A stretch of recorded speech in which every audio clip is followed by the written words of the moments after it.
Alright guys, so I remember talking not that long ago about this human sexuality class I took in grad school, and I found a couple reflection papers I wrote. Looks like I wrote them in 2010, so I guess I can just edit this if I don't like how it's going, but I'm gonna see if I can read through both of them. Mind you, it's more like journaling type of reflections, just assignments we had to turn in. It wasn't like a full paper. I'm a little self-critical about my writing, so, I don't really tend to share it much, but I'll try to read through it. I'll see if I'm gonna read through or skim through, but, anyways, maybe I should just say welcome anyways. Welcome to the podcast. Welcome back to the podcast. Welcome to Tomboy Official. Today we're going to be talking more about human sexuality, kind of my own experiences about things, more so my experience with this class. It looks like I took it in 2010, so it's not like it was recent. It's like 12 years ago. Where are we here?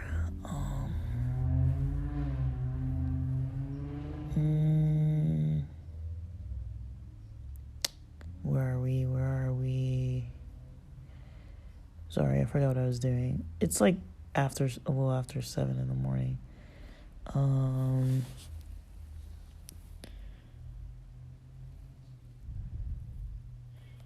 So, okay.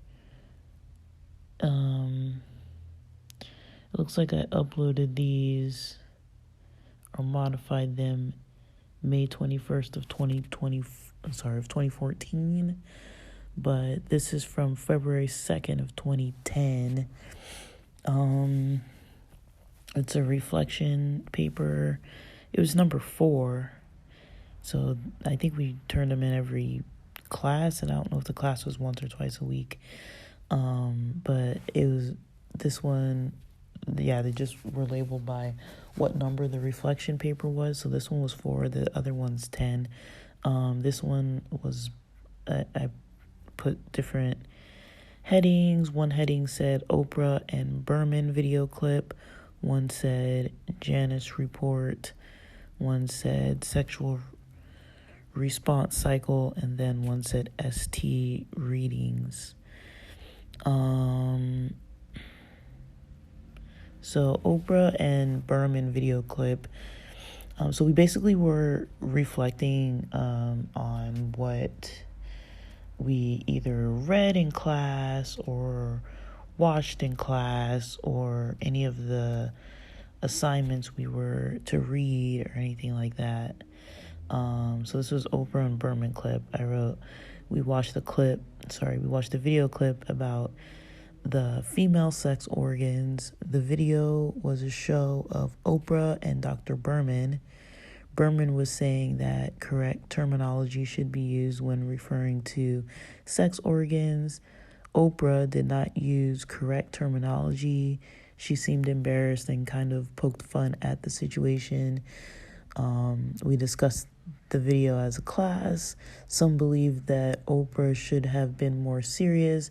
Others believed that because it was a show and Oprah represented the general population, she responded nearly accurately to what is usually expected in such a situation.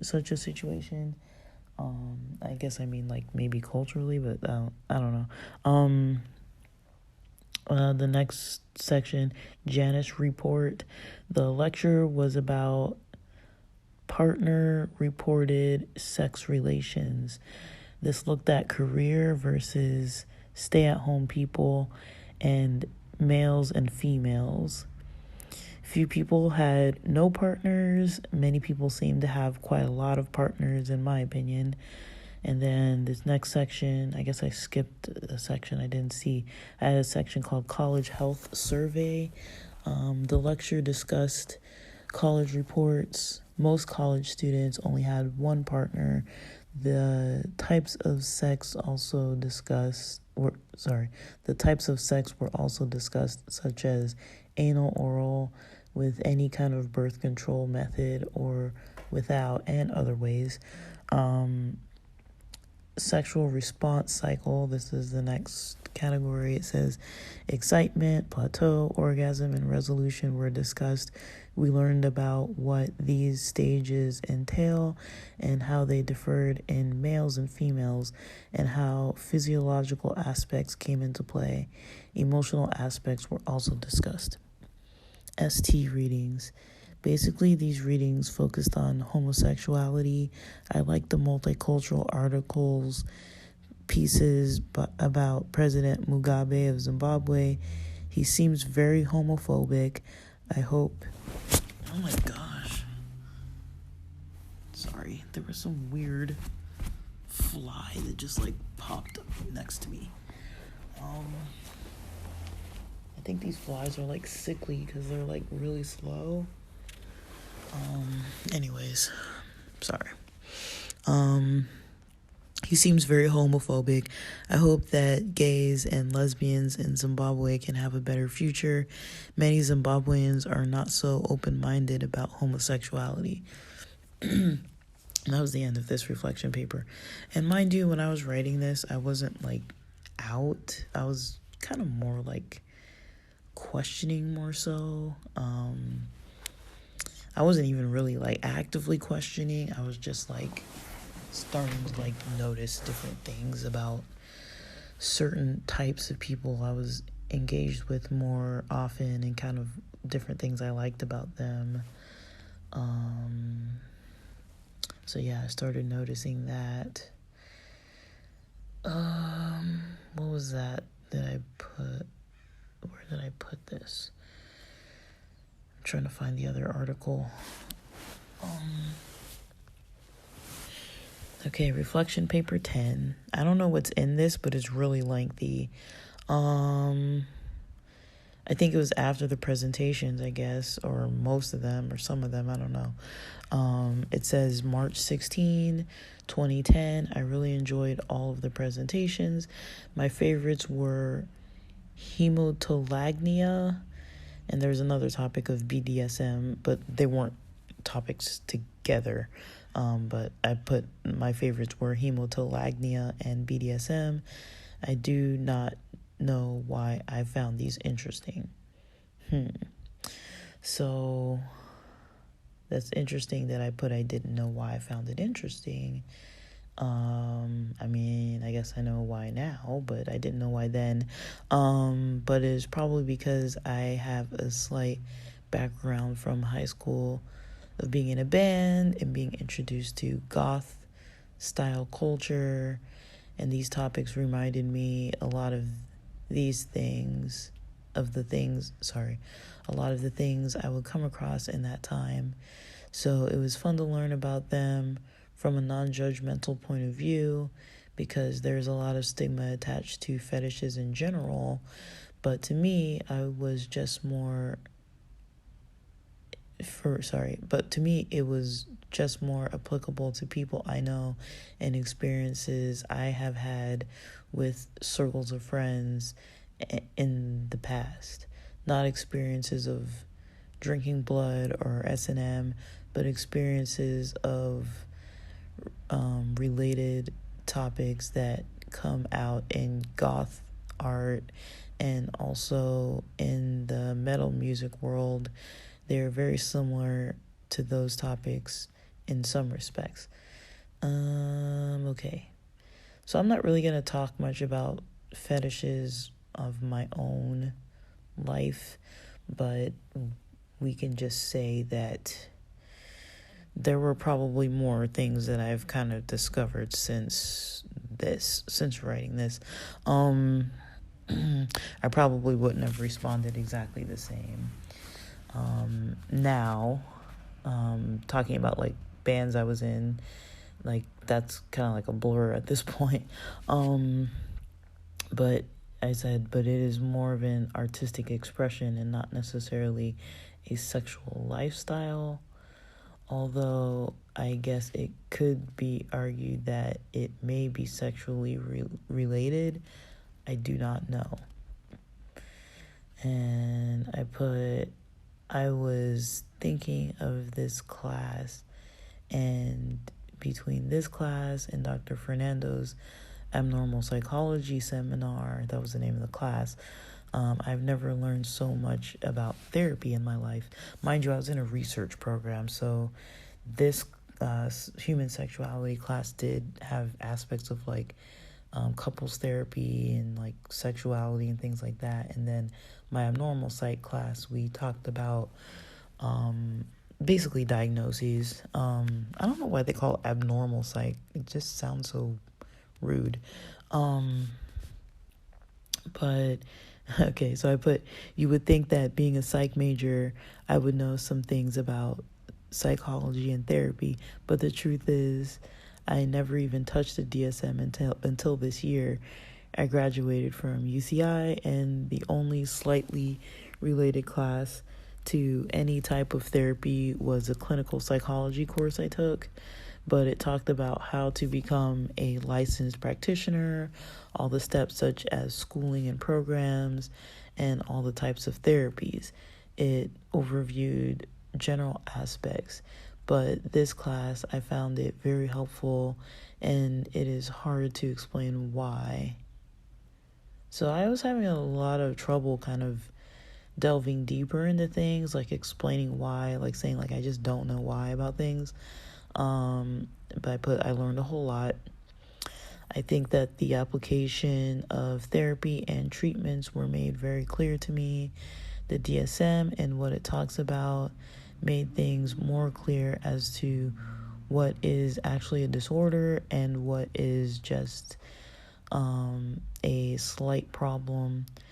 The most helpful things were the case studies. These really showed me how therapists. Guys, I didn't sleep well. I should have just gone back to sleep. It's morning now. It's like 7:23 a.m.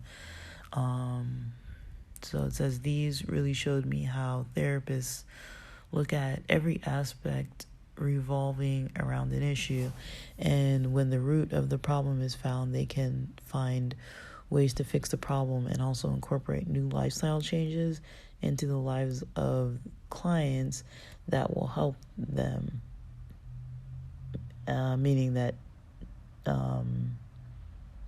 the lifestyle changes and helping people find roots and fixing problems that will help the clients. I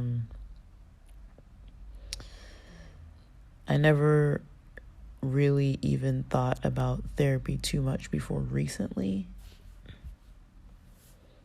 It was just something those other students studied, but I see a lot more now that it seems to work.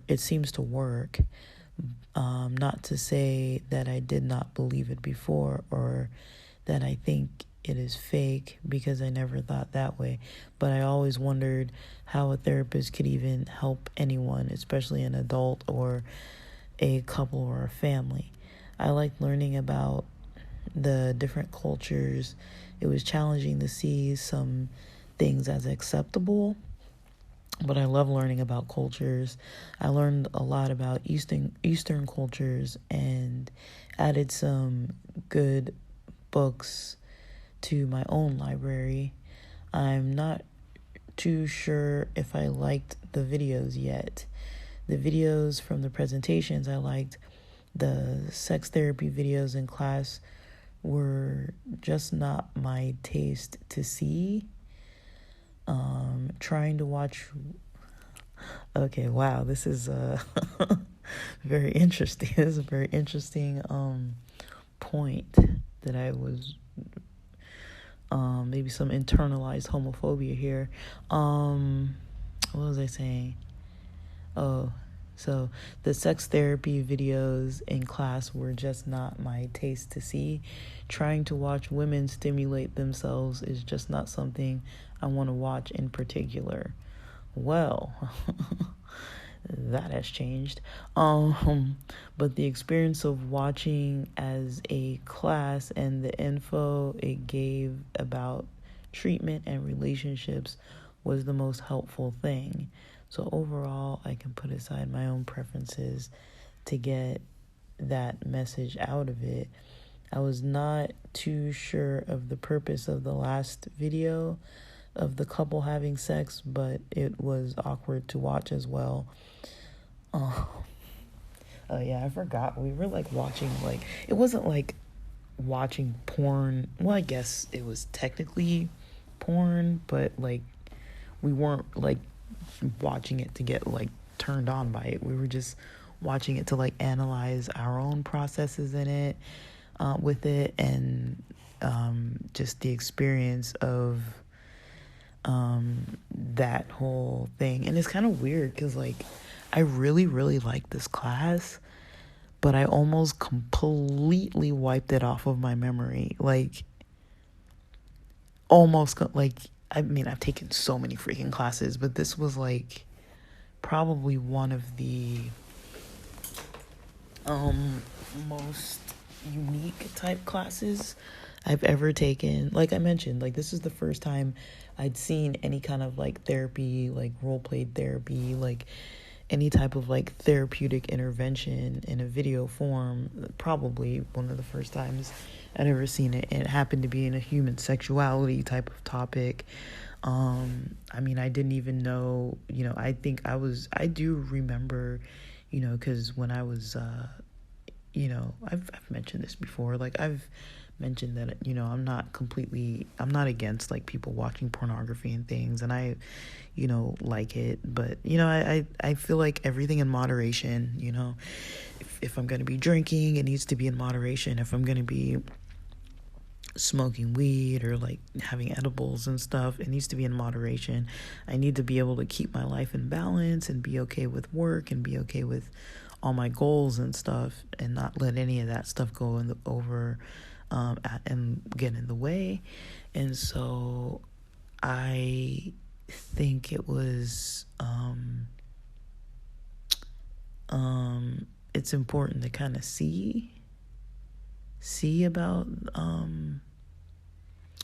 something that I wrote like 12 years ago, but I was also in grad school. Like you would think that I would have been more maybe like self-aware, but I honestly, I was still very connected to church back then.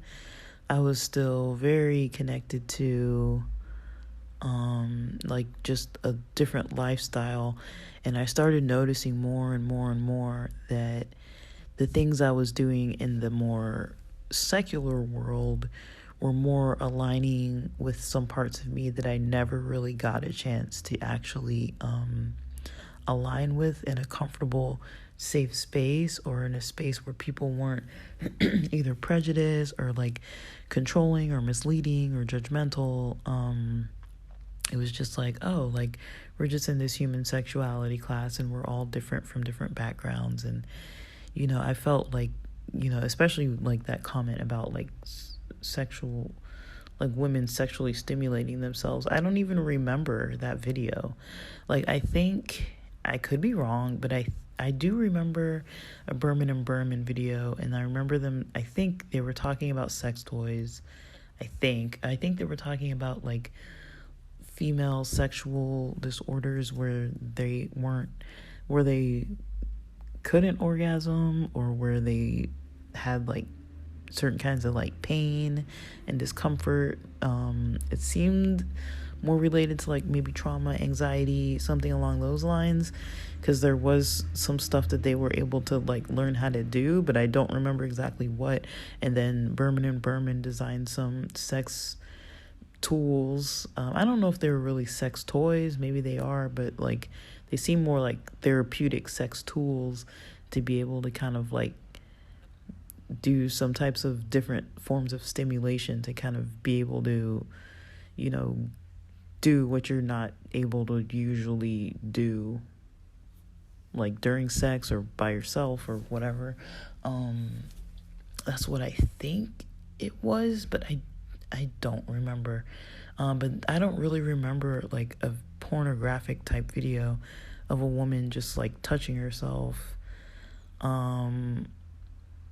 Which you'd think I would remember something like that, but I totally don't remember at all. Like I think the one that I was talking about the couple, the last video where I mentioned the last video of the couple having sex, that it was awkward to watch as well.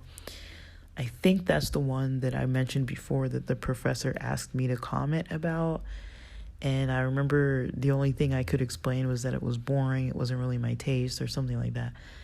And it's interesting that I made a point to say that what did I say? How did I say? The sex,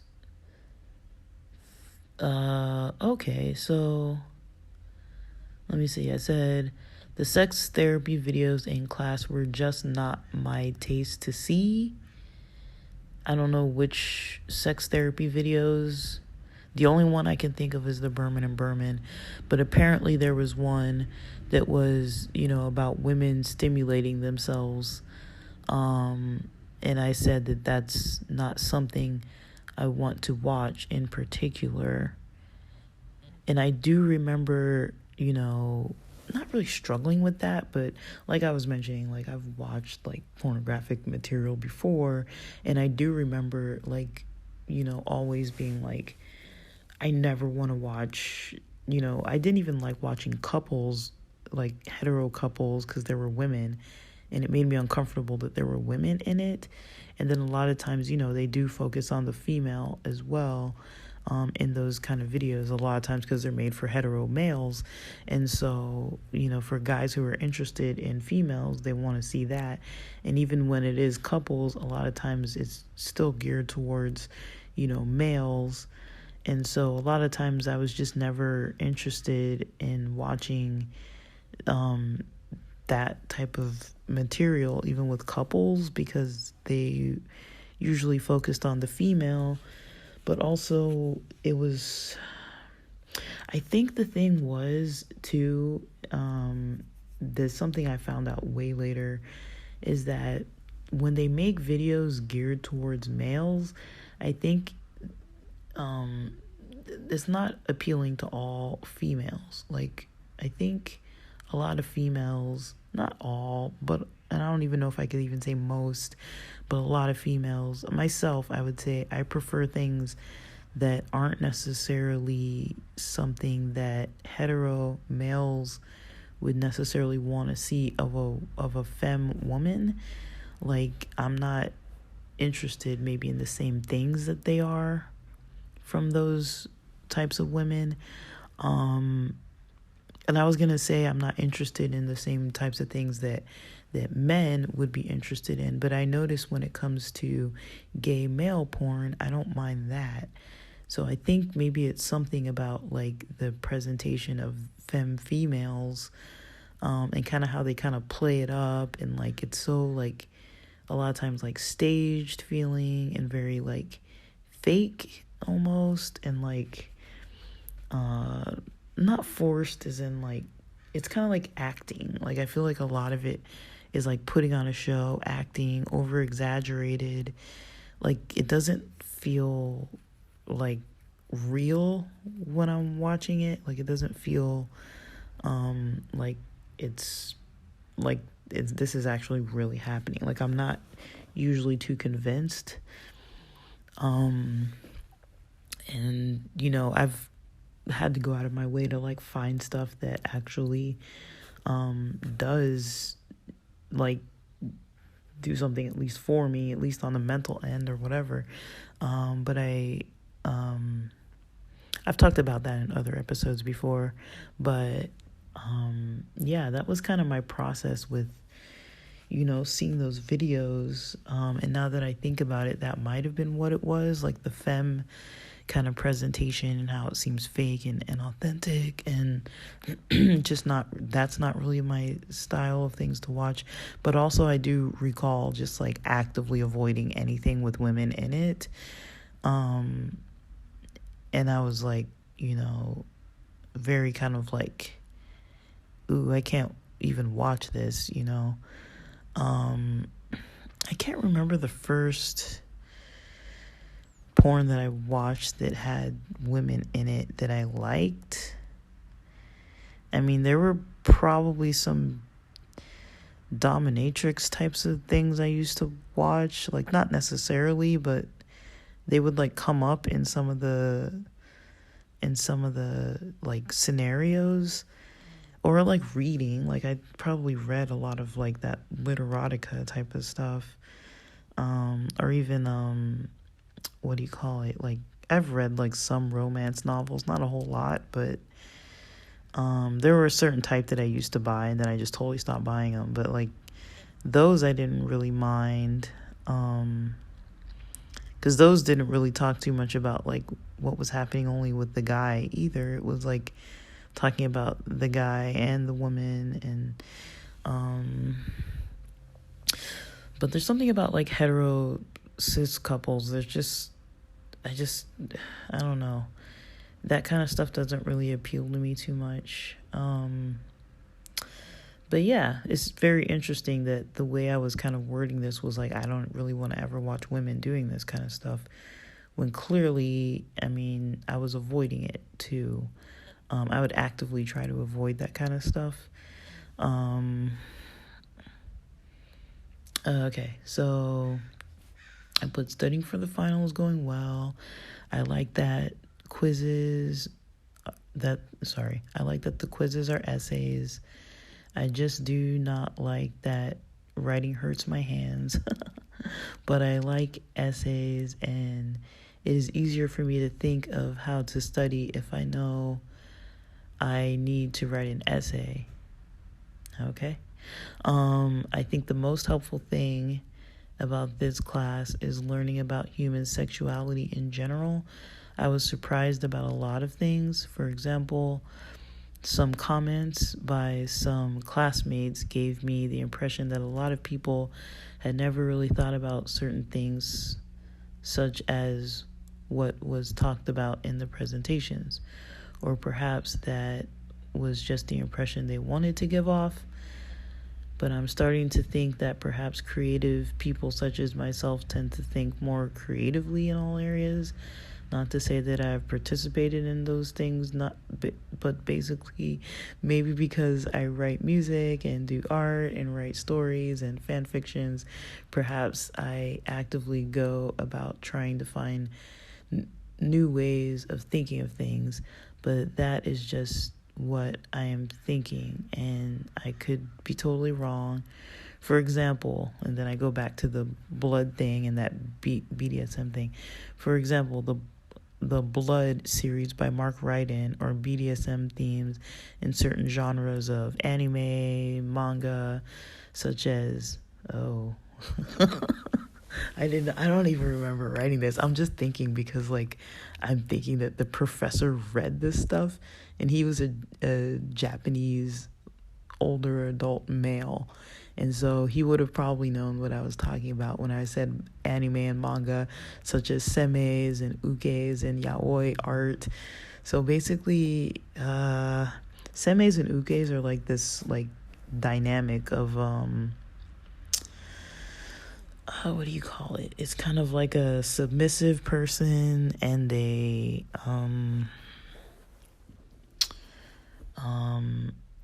like a submissive and a dominant person. So if you've ever watched Queer as Folk, where there's Brian Kinney and then Justin. So Brian Kinney's like the main character, and he's supposed to be this like, really attractive, kind of like a guy who gets all the guys, and he's like always like hooking up in back rooms, and like he doesn't really do boyfriends, but he kind of just hooks up with everybody that he wants to, and he's got a reputation around town for this. And then he kind of falls in love, or there's kind of this love off and on kind of battle between him and this young guy who he met, who was trying to experiment and explore with his sexuality, and had first gone to a gay club, or gone to the gay area of town once he was starting to come out as gay, and he, went to that area and tried to get into different clubs or bars, and was able to get in, and met Brian Kinney, and then from there, like, that's where the story kind of takes off.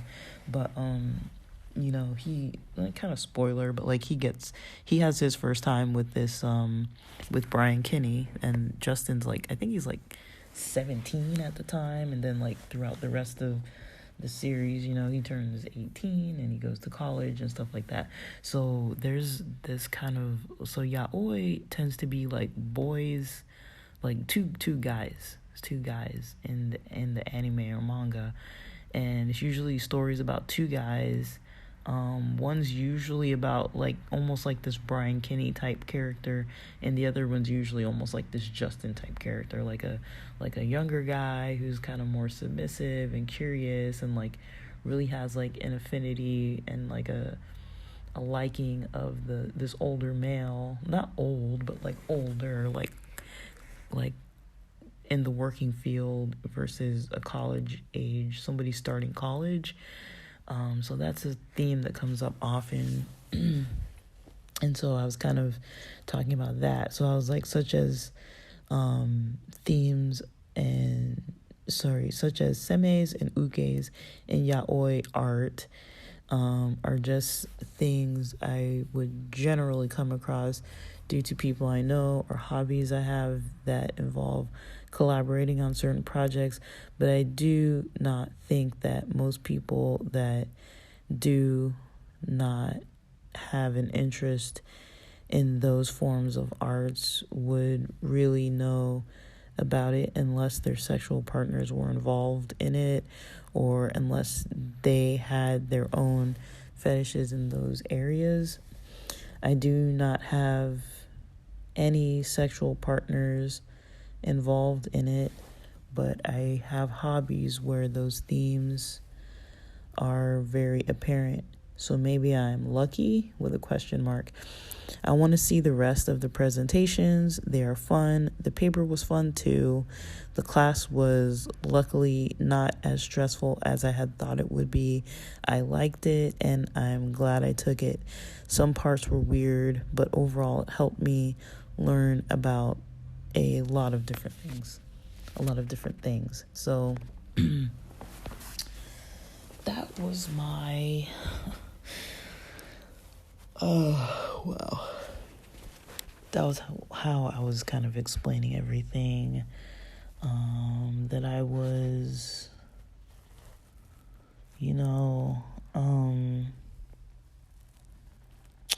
wanting this kind of stuff, and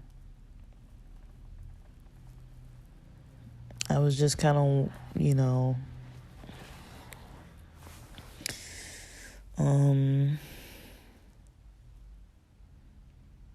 just kind of wanting,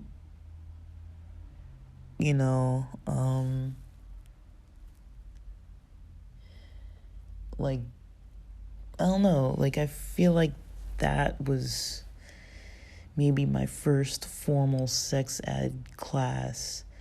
I wouldn't count the 5th and 6th grade one where we were looking at like internal cross sections of like human organs, or the one where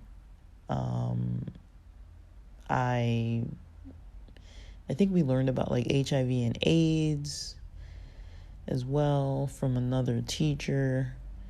I don't think we learned about too much more than that. I think every class after that had like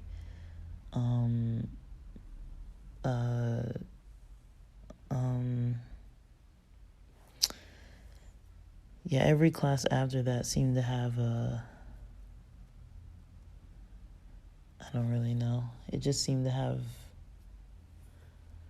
like a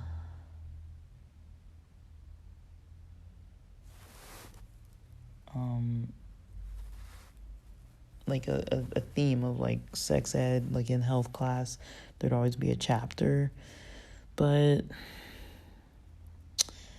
I mean, I really did go to the type of school where we just didn't really do anything about it, like learn anything about it. And I've always wanted to be in an open-minded environment when it came to sexuality. So I found that class helpful to like be around other adults, other people, other peers, and people that I trusted and was friends with, and was able to actually like openly have these discussions in like a forum type. And then even like a little bit after, we would talk about the presentations we did or like the experiences. I think we had to go to a sex shop and like just look around and stuff. We didn't have to like buy anything, but like we had like projects we had to do and stuff. And so that was one of the first times I ever remember talking in class about stuff like that. But I do remember maybe feeling a little bit shamed by that friend of mine that kind of told a bunch of people that I had written like a 30-page paper about my sexual history and how she thought it was like a lot. Especially because like, you know, stereotypically if you're like a female, to be like, oh yeah, like to have the assumption that like you're having like a whole lot of sex isn't really you know, really highly valued in our society necessarily. And I wasn't having a lot of sex. I mean, I'm still not really like having a lot of sex. I've never really been like someone who's just like always just like giving them out like that. But I mean, like, I'm not like opposed to like one night stands, hookups, like, you know, like things like that. I'm not like opposed to it. It's just not something, it's not like part of like my weekly routine or anything like that. So I'd say I go to the gym more than I have sex with people. So, and I don't even go to the gym like even like once every week. Like I work out, but I don't necessarily go to the gym every time. So, like I'm not always having a lot of sex with people, but I do think also if I was, I might not want to really tell people that. But yeah, so that kind of made me feel a little not like, it wasn't like humiliating, but it was kind of like I'd never had somebody before like publicly talk anything about my sexuality, because like I mentioned, I was part of this like really conservative religion, and you know, we just didn't really talk about that kind of stuff like that. Like maybe behind closed doors with like my closest friends, we would talk about sexuality types of topics, but that was just behind closed doors with close friends.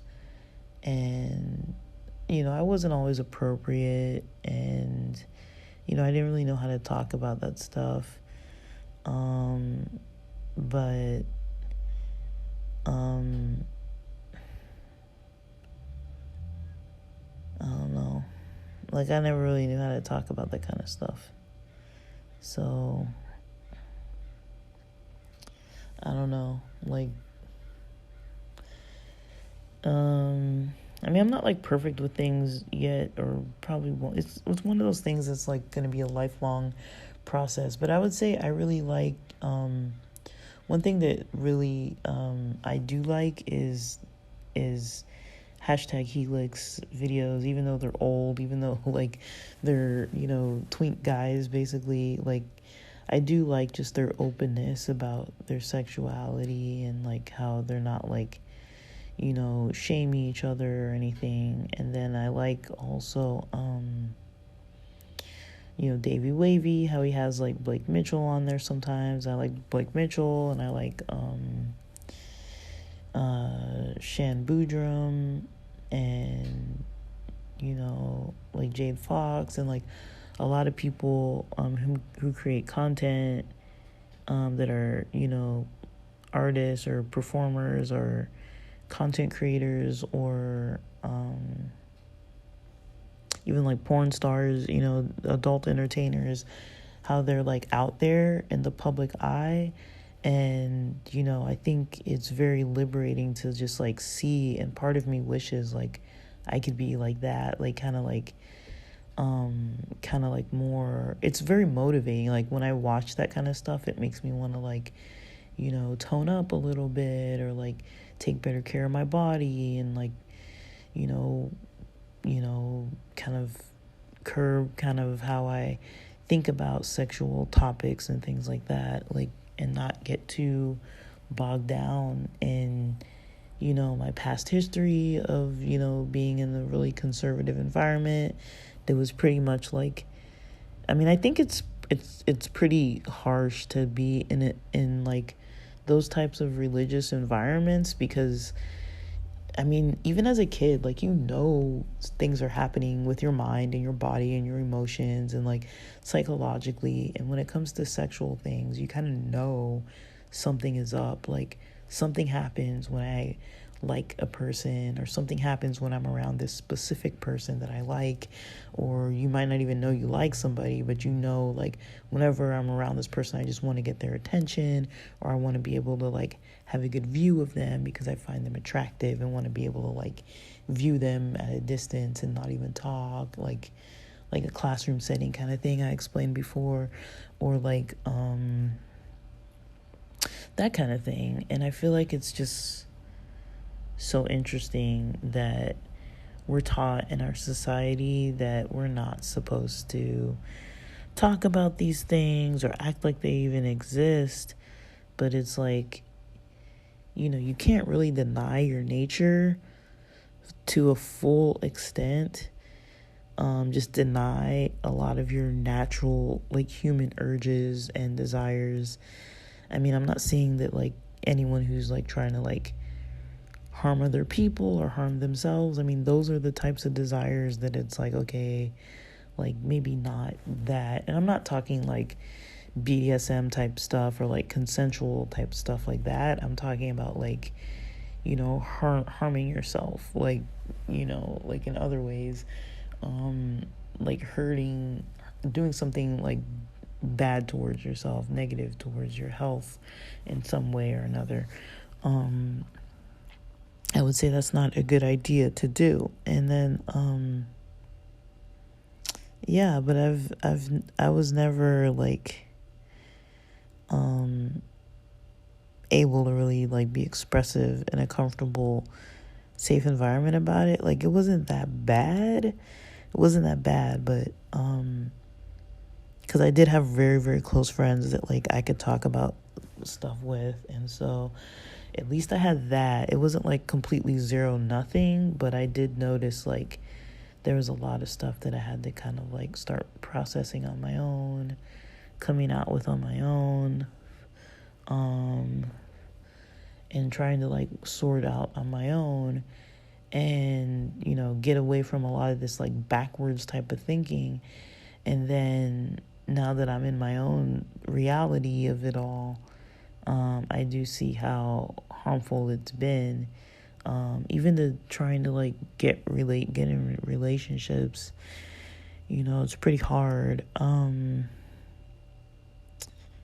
especially because I like my independence, but like it's just a lot to have to deal with sometimes. But I'm getting really tired, guys, so I'm gonna like lay down for a while, for about 2 hours or so, and then check out, and then go have a later day brunch at this hotel, at the next hotel. So I don't know, but thanks for listening.